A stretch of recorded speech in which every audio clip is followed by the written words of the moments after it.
On this episode, I put together a compilation of travel stories that were told on the Maverick Show over the past 5 years. Let's get it.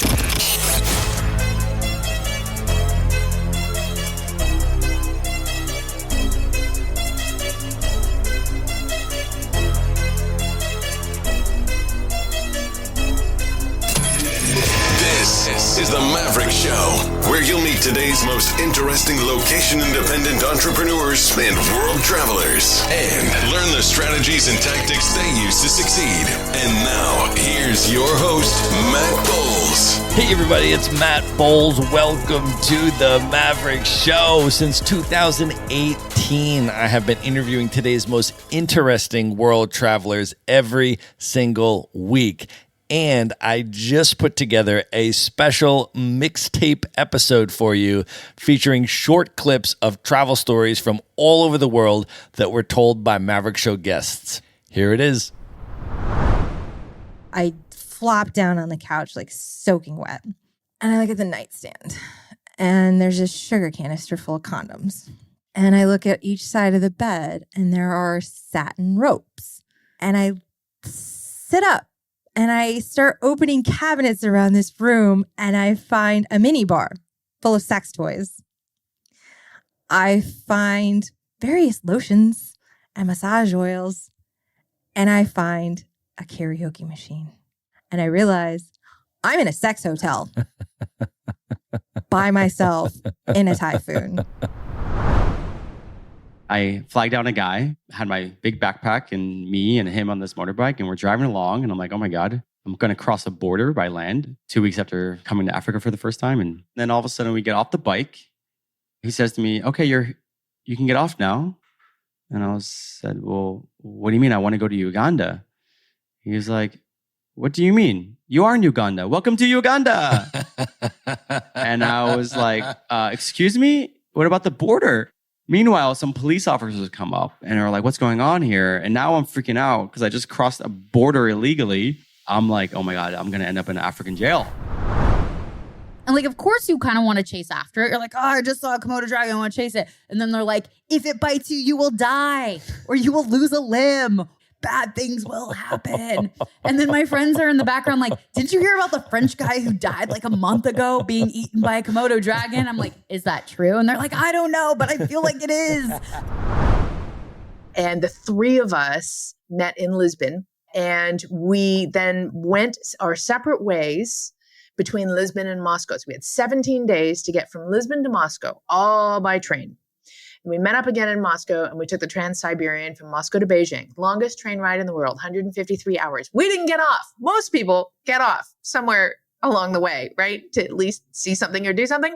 No. Why?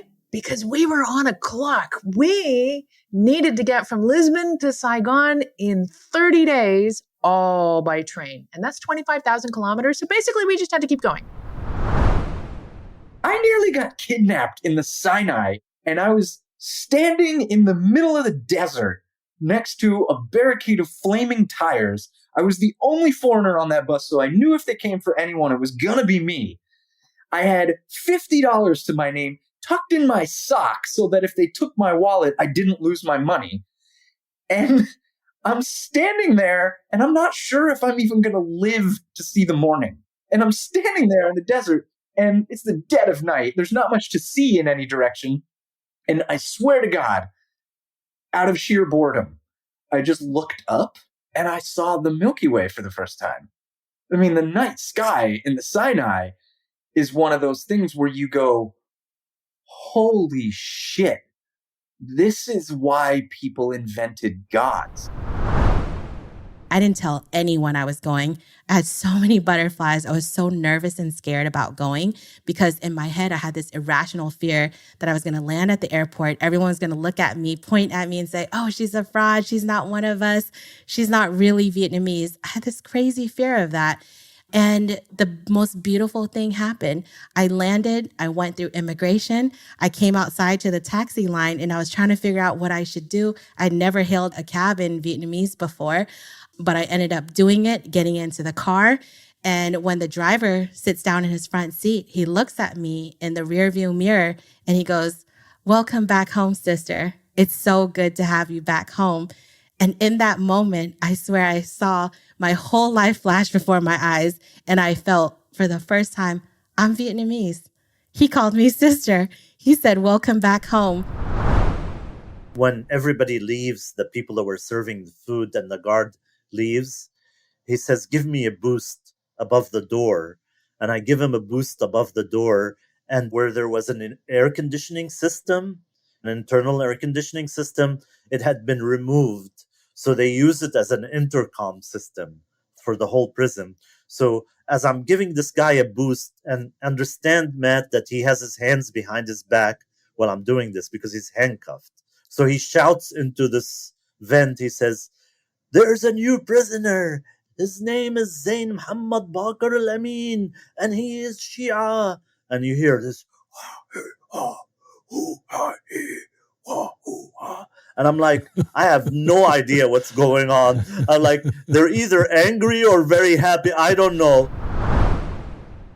It was around Christmas time, and I flew into Chennai, and I got there and was meant to meet two guys I'd never met before who were going to be my teammates in the Rickshaw Challenge. And we were going to spend 10 days together going 1,000 kilometers in a motorized rickshaw. And we were going to do a series of challenges every day and finally reach the city of Trivandrum at the end, which is in the state of Kerala. And we were meant to fly out from there. I mean, that's the only time I have done a rickshaw challenge. It turned out that one of those guys ghosted us and he never showed up. So it was me and a 52-year-old Australian bricklayer from the bush that I'd never met before. Him and I shared this 10-day journey. And then I woke up because I heard my friend next to me kind of whispering through the pillow, like, Lydia, there's two guys in the room, and I think one of them has a gun. And just the whole sweat, just like, I just woke up from a dream, and then it was like, is this real? And I just remembered all the blood just like rushed, like it felt like it was draining out of my body, and I just started sweating. But I looked over, and true enough, there were two guys, and one of them had a gun, a black gun in his hand, and something just came over me. And I just remember thinking, I am not fucking dying today, like at all. This is not happening. And you go to this small town in the middle of nowhere, and it's filled with tens of thousands of people lining these streets. And you're just waiting. Everyone is wearing goggles for what's about to happen. And these garbage trucks come through with tomatoes that are the perfect ripeness, that they're not so hard that if they throw them at you, they will not hurt you. And they come through these thousands of people. So you're even more packed in, and they're throwing tomatoes at you. And I say it's not like a tomato here and there. It is thousands of pounds of tomatoes, and you're covered in tomatoes. Your goggles are so tomato filled you cannot see. And by the end of it, imagine this in a town. The streets are knee deep in tomatoes, like liquid tomato. Like you never want to eat a tomato again. And people are just throwing them. It's a food fight. It's the biggest food fight in the world. So I pack my suitcase and drag it across the desert because in Africa Burn, they have their man-made airport. And I said, you know what? I'm going to go to this man-made airport, which is just like a runway they created in the desert. And I'm going to see if I can hitch a ride, right? Hey, let's try it. Let's just see what happens. This guy pulls up in his private plane and he hears my story. And he was like, oh, you know what? I'll take you back to Stellenbosch. Stellenbosch is wine country in Cape Town. And I was like, yes, I can get an Uber from there. So he puts me in his private jet. And then we landed in wine country. There's a group of kids. They were having some problem in some shop, swearing at the shop owner. And they came at me afterwards. They're like, hey, where are you from? Where are you from? And you can sense when someone has trouble with you. And those kids in particular, they had a skateboard. So I said, hey, give me that skateboard. I'll show you something. And I did a kickflip. And they flipped out, right? I did a kickflip and they're like, man, this is crazy. This is incredible. And I'm like, do you know how to rap? And of course, one of them said, I know how to rap. So I started beatboxing. And the next thing you know, they want to take pictures with me. They're like, yo, let's take pictures, man. Let's take pictures. At the time, I had a driver. And so I'm sitting in the back and I got this email from my business partner who was basically telling me that they were cutting me out. So I'm like reading this email on my phone and I got stuck in a big riot during those municipal elections. And there are people throwing cherry bombs and they have fire on sticks and picket signs. And it was just crazy and hectic. And the next thing I know, the driver, he just gets out of the car and joins the riot. And so I climb over into the front seat, the key's still in the ignition, and I just drive away. And I decided to rent a bike, like a motorbike, and just drive over the border from Zambia to Zimbabwe. Everything was supposed to be Gucci, right? Y'all, why I'm in Zambia and I'm trying to get back into Zimbabwe, and all of a sudden I hear people going, no, throw the food down, because I had food on me, and I look and there is a wild elephant coming my way, and I realized, yo, dog, I'm about to be elephant soup. Like, this is what it's come down to. This is how it all ends. I climbed a 19,700 foot active volcano, the largest one in South America, Cotopaxi. So we leave at midnight and we summited somewhere around 7 a.m., like right as the sun's coming up. And you're not supposed to be on top once the sun is up. So we really didn't have much time. We had like 15 minutes on the summit because there's dangers of avalanche. And you're like, literally, we're hopping crevasses. I mean, it's legit dangerous stuff. And my crampons lock up. So the teeth in my boots gripped each other and locked up, and I went over the edge. We were sitting there sipping wine, and we start to see people running about outside, people pulling on ski masks. I'm like, maybe we should close these garage doors. And so they bring down the metal doors and close those. And we start sipping our wines, and she's describing the flavor notes, and we're swooshing and tasting, and we're hearing hoses outside on the metal doors and people banging on them, and the tear gas starts to leak up under the garage doors. We all went into this warehouse and it was pitch black, and I was like, holy shit, this smell is really bad, like really artificial. And as soon as your eyes, getting used to the dark, I was like, what the fuck is going on? I was standing in front of like 500 butt naked people. I was like, shit, they just brought me into this huge orgy. And I don't know if I had to cry or to smile.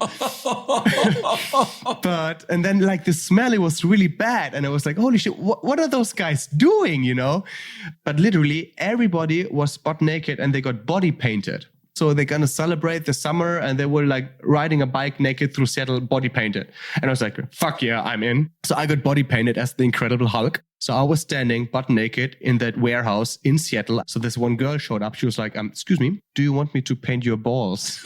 I'm like, fuck yes, I do want you to paint my balls. So just painted my balls blue. I was like, fuck yeah, man.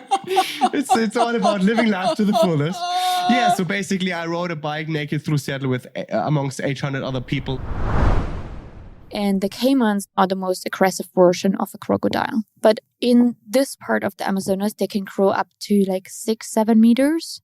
We saw one of them. Its head was 2/3 of my whole body. So this river was full of them, and you would see them along the river bed. Like every 2 or 3 meters, you would see like 2 or 3 hanging out. And I'm just getting my t-shirt out and jumping in the water. And I turn around and no one else is coming because the whole group's freaking out. They're like, Monique, there's a caiman right next to you. It's going down now. And I turn around and it's like 2 arm lengths away. And I'm like, all right, well, the water's really dirty. I can't see anything, not even my own hand. So I just pretend it's not there. You could be going to work and the car in front of you will just explode. Or you could visit a hotel today and tomorrow you hear it was attacked by the Taliban. So it was literally living one day at a time. Now, this particular night, we had an earthquake. It was an 8-point-something magnitude of earthquake. But also, because of what was going on around at the time, the day after was actually an election day. And the Taliban were throwing rockets throughout. So it's sort of like being caught between a rock and a hard stone. there's an earthquake, your house is literally falling apart, but you can't run outside because you're going to get hit by a rocket. And as the night gets darker, we've got the sunroof open. We're peering our heads out. We're freezing. Our eyes are watering. And we've got the heater on full blast in the car. And we're just observing what starts off as a small orb of light becomes this giant sliver of dancing light. And it goes from light green to dark green to reddish, purplish. And it starts dancing. And we're like, oh my God.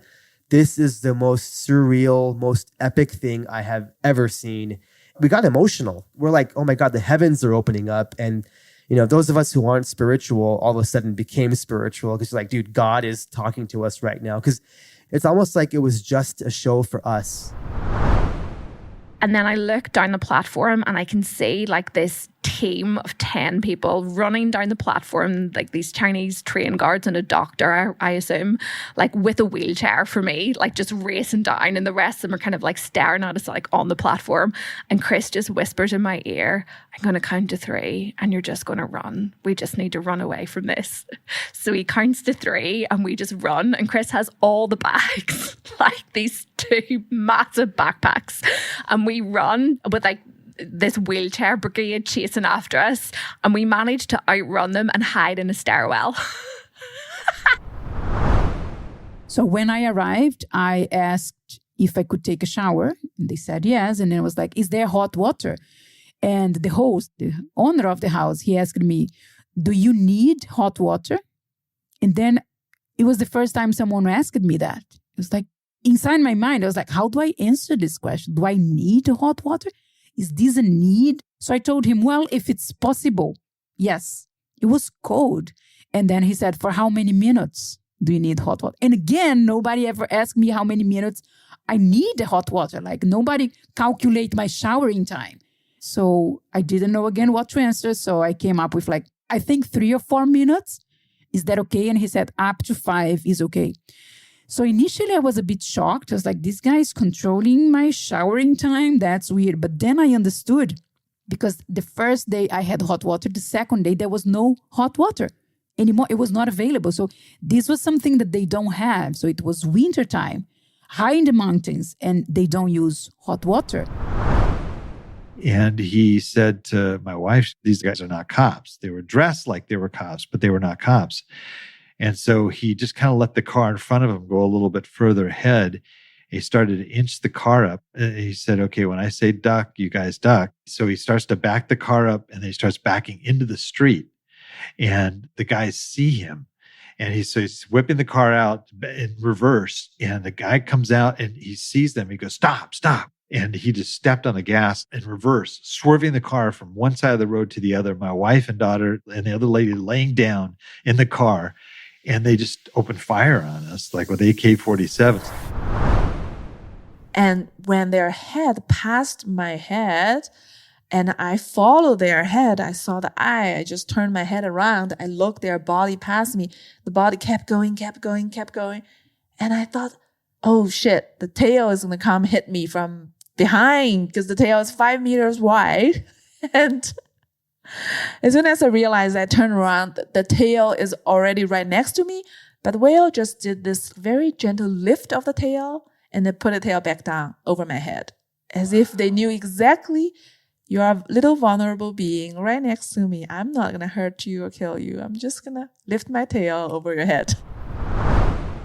We go into the garage and he's got his assistant there. They have these 4 huge yellow basins full of coca leaves and all these mysterious liquids. And he told us he was like one of Pablo Escobar's top scientists in like the prime of Pablo's reign. And I just remember being like, this is so like, what is happening in my life? Like I was in grad school like 3 months ago. I remember him being like, the only rule is you can't take a photo of anybody's face. So like we have photos of that night, but we're all like from the neck down, like, but you can see I'm like in a Green Bay Packers t-shirt. It's like 1,000% me, They're like, just so you understand, you're not under arrest. But they start treating me like someone who is under arrest. They don't allow me to have my phone. All my luggage gets locked up in this other room. Then I get taken to this room that is written women's, which is literally a detention center. There is no windows, and then they have cameras, and the light there is so bright you can't even sleep, and they never turn it off. You don't know whether it's day or night.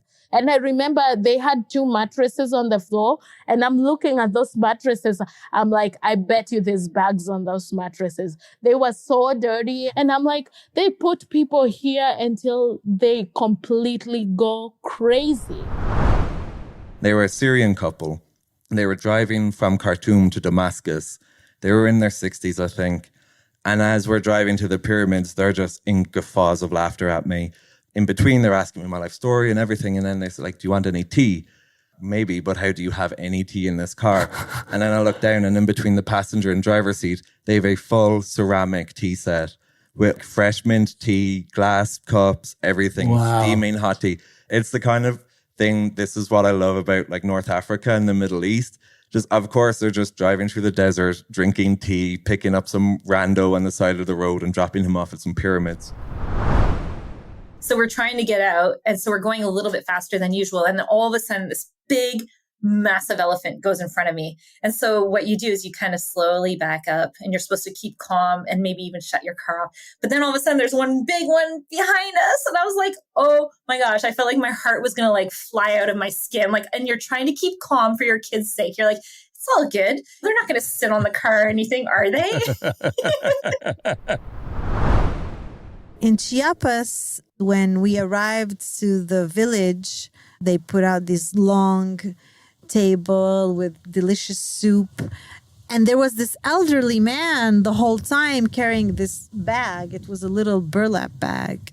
And it clearly had something bulky in it.